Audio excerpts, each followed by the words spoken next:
አብይ አህመድ ስልጣን ከያዘ ጊዜ ጀምሮ የኢትዮጵያ መከላከያ ሰራዊት በኢትዮጵያ ብሔራዊ አጀንዳ ላይ አንዲት ጥይት ተኩሶ አያውቅም።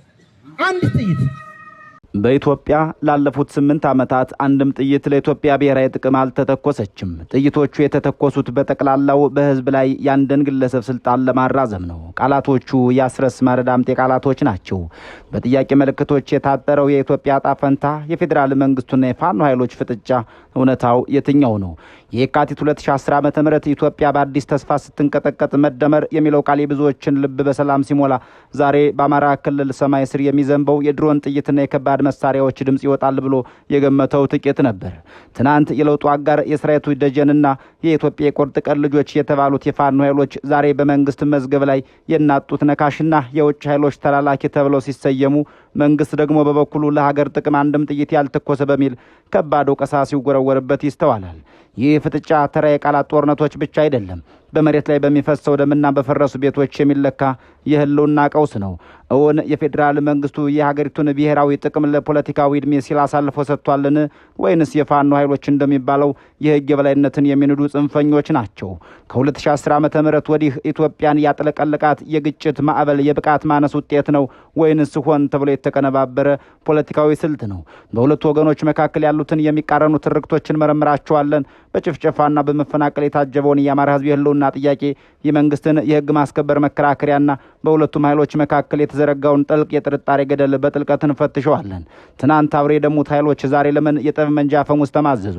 እውነታው በማንኛው ወገን ነው? ወይንስ እውነቱ የተቀበረው በሁለቱም ወገኖች የፖለቲካ ፕሮፓጋንዳ መካከልና በየግል ፍላጎታቸው ላይ ነው?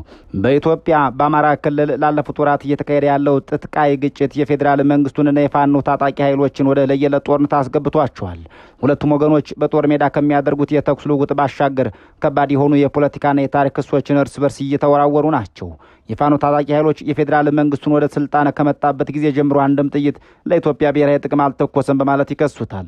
በሌላ በኩል ደግሞ የፌዴራል መንግስቱ የፋኖ ኃይሎችን የናጡት ነካሽ፣ ባንዳ፣ ጽንፈኛና የውጭ ኃይሎች ተላላኪ ናቸው በማለት ክሱን ያቀርባል። በዛሬው ልዩ ዘገባ እነዚህን ሁለቱ ወገኖች የሚያቀርባቸውን እርስ በርስ የሚቃረኑ ጠንካራ ክሶች፣ የግጭቱን መነሻዎች እንዲሁም በክልሉና በሀገሪቷ ላይ እያስከተለ ያለውን ሁለንተናዊ ቀውስ በዝርዝር እንቃኛለን። አብራችሁን ቆዩ።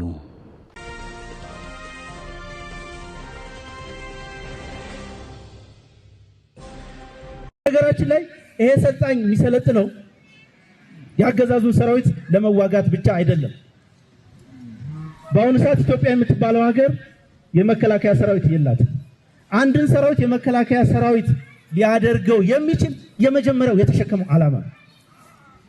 የአብይ አህመድ ጀነራሎች መሽቶ በነጋ ቁጥር የሚያስቡት ዱባይ ላይ ስለሚገዙት ህንፃ፣ ዱባይ ስለሚገዙት አክሲዮን፣ አዲስ አበባ ስለሚገዙት ቦታ ነው። ለኢትዮጵያ ብሔራዊ ጥቅም፣ ለኢትዮጵያ ብሔራዊ ደህንነት ለአንድም ቀን ተጨንቀው ለአንድም ቀን አስበው አያውቁም። አብይ አህመድ ስልጣን ከያዘ ጊዜ ጀምሮ የኢትዮጵያ መከላከያ ሰራዊት በኢትዮጵያ ብሔራዊ አጀንዳ ላይ አንዲት ጥይት ተኩሶ አያውቅም። አንዲት ጥይት። ሁሉንም አቅሙን የተጠቀመው ኢትዮጵያውያን ላይ ነው። የፋኖ ታጣቂ ኃይሎች መንግስትን በዋናነት የሚከሱት የሀገርን ሉዓላዊነትና ብሔራዊ ጥቅም አሳልፎ ሰጥቷል በሚል ነው። የፋኖ ፖለቲካዊና ወታደራዊ አመራሮች በተለያዩ ሚዲያዎችና መግለጫዎቻቸው ላይ የፌዴራል መንግስቱ ለኢትዮጵያ ብሔራዊ ጥቅም ሲል የተኮሰው አንድም ጥይት የለም ብለዋል። የፋኖ አመራሮች በተለያዩ ወቅቶች በሰጡት መግለጫዎች የፌዴራል መንግስቱ የሀገር ውስጥ የፖለቲካ ተቀናቃኞችን ለማጥፋት እንጂ የሀገርን ድንበር ለማስከበርና የዜጎችን ደህንነት ለመጠበቅ ወታደራዊ እርምጃ ወስዶ አያውቅም ሲሉም ይናገራሉ። ኃይሎቹ በመግለጫቸው ላይ በተለይም በሱዳን በኩል ያለውን የድንበር ይገባኛል ጥያቄና በሌሎች የውጭ ግንኙነቶች ላይ መንግስት የወሰደውን ልል አቋም በመጥቀስ መንግስት የኢትዮጵያን ብሔራዊ ጥቅም ከማስከበር ይልቅ በስልጣን ለመቆየት የሚያስችለውን ተግባር ብቻ ያከናውናል ይላሉ። በተጨማሪም የፋኖ አመራሮች በአማራ ክልል ላይ የተከፈተው ጦርነት የክልሉን ህዝብ ትጥቅ በማስፈታት ለተለያዩ የጸጥታ ስጋቶች አሳልፎ ለመስጠት ያለመ ነው ሲሉ የሚገልጹ ናቸው።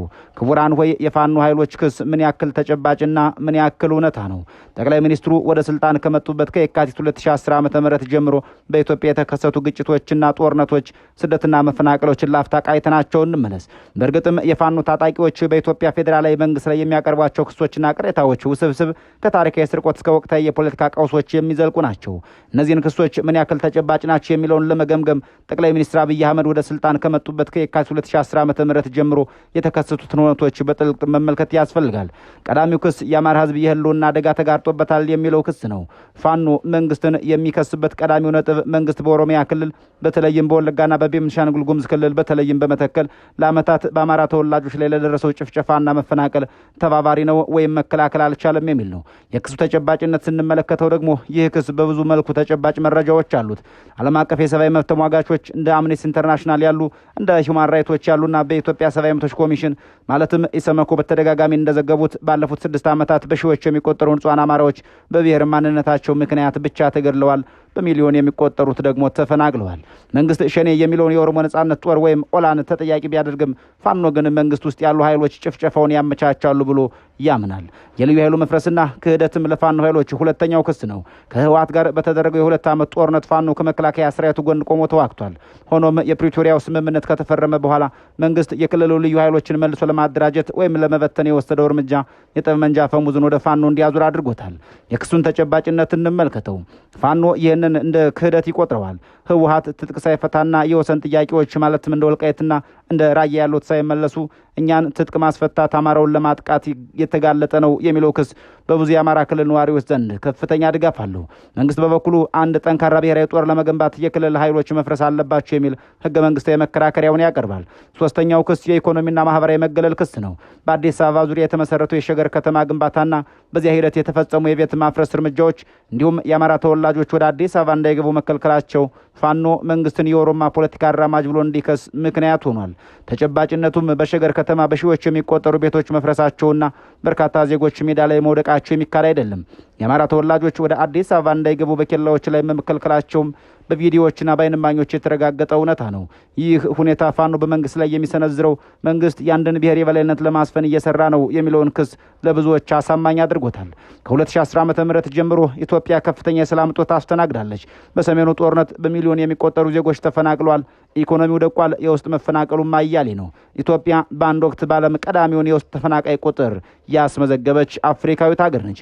መንግስት በብዙ የሀገሪቷ ክፍሎች የህግ የበላይነትን ማስከበር ተስኖታል። የፋኖ ኃይሎች የሚያቀርቧቸው ክሶች ምን ያክል ተጨባጭ ናቸው ለሚለው ጥያቄ በሰብአዊ መብት ጥሰትና መፈናቀል ረገድ ክሶቹ ከፍተኛ ተጨባጭነት አላቸው። በንጹሃን ላይ የደረሰው ግፍ የቁም ስቃይ ነው። በፖለቲካ ትርጓሜ ረገድም መንግስት ሆን ብሎ አማራን ለማጥፋት እየሰራ ነው የሚለው ክስ የመንግስትን ብቃት ማነስ እንደሆን ተብሎ የተደረገ ሴራ አድርጎ የመተርጎም ጉዳይ ነው። በአጠቃላይ ከ2010 ዓ.ም ጀምሮ በኢትዮጵያ የታዩት ግጭቶች፣ ስደትና መፈናቀሎች መንግስት ሀገሪቱን ወደ መረጋጋት ለመውሰድ የገባውን ቃል በተግባር መዋል አለመቻሉን የሚያመላክቱ ናቸው። ፋኖም ሆነ ሌሎች ታጣቂ ኃይሎች መፈጠራቸው የመንግስት የፖለቲካ አስተዳደር ውድቀትና የዜጎች ደህንነት ያለመጠበቅ ውጤት ተደርጎ ሊወሰድ የሚችል ነው።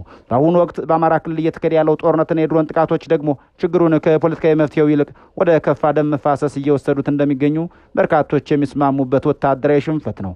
የፋኖ ኃይሎች እንደሚሉት በእርግጥም የፌዴራል መንግስቱ ባለፉት 8 ዓመታት ከትግራይም ከኦሮሚያም ከአማራም ውጭ አንድም የድሮን ቅንቡላ ለኢትዮጵያ ብሔራዊ ጥቅም አልተኮሰም።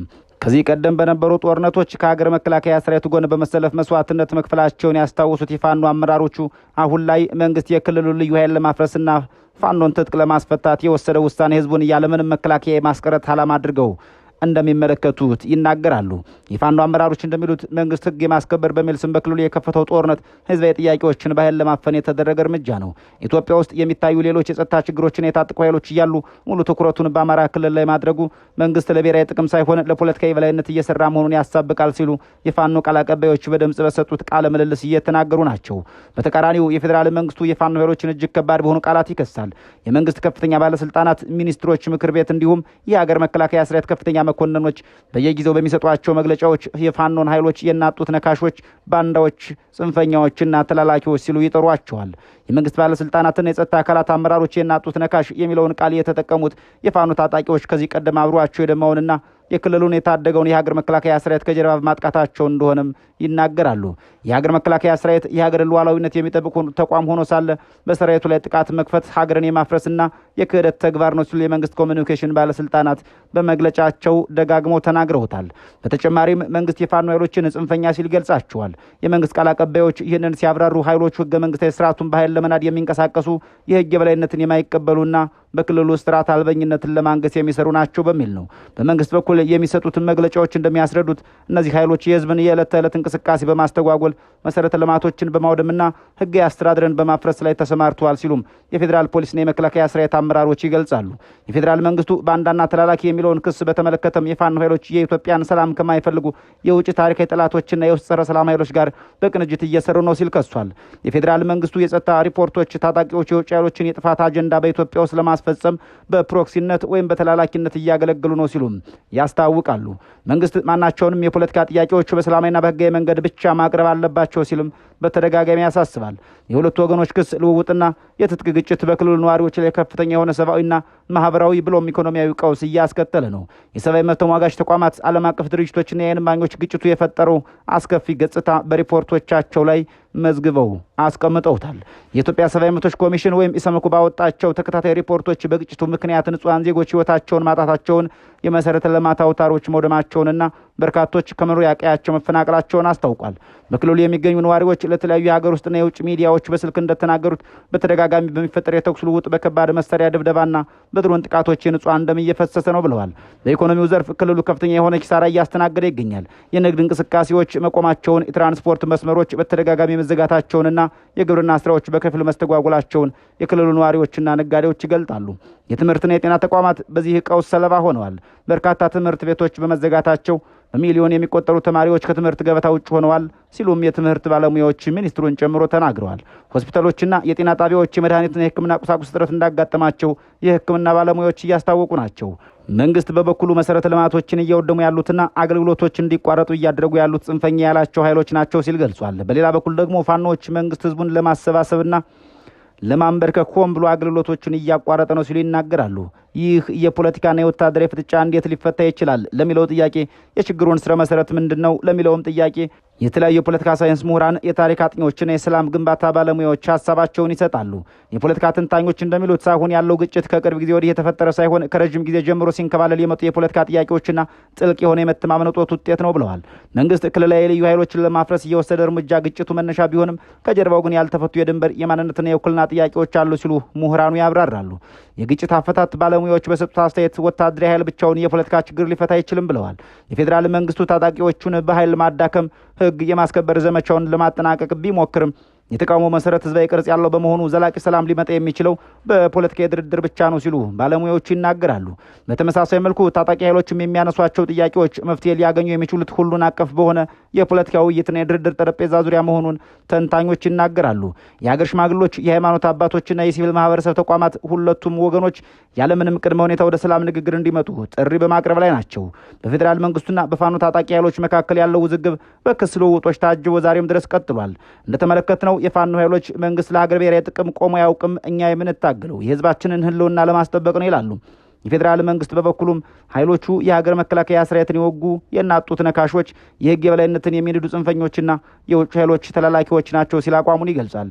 እነዚህ እርስ በርስ የሚጣረሱ ጠንካራ አቋሞችና በጦር ሜዳ የሚደረጉት ግጭቶች በአማራ ክልል በሚኖሩ በሚሊዮን የሚቆጠሩ ዜጎች ላይ እጅግ ከባድ የሆነ ሰብአዊ፣ የኢኮኖሚያዊና የማህበራዊ ቀውስ አስከትለዋል። የሰብአዊ መብት ተቋማት የንጹሃን ሞትና እንግልት በአፋጣኝ እንዲቆም እያሳሰቡ ናቸው። የፖለቲካ ተንታኞችና የሰላም ባለሙያዎች የችግሩ መፍትሄ ያለው በጠመንጃ አፈሙዝ ሳይሆን በፖለቲካዊ ድርድርና በመነጋገር ላይ ነው ሲሉ በድጋሚ ገልጸዋል።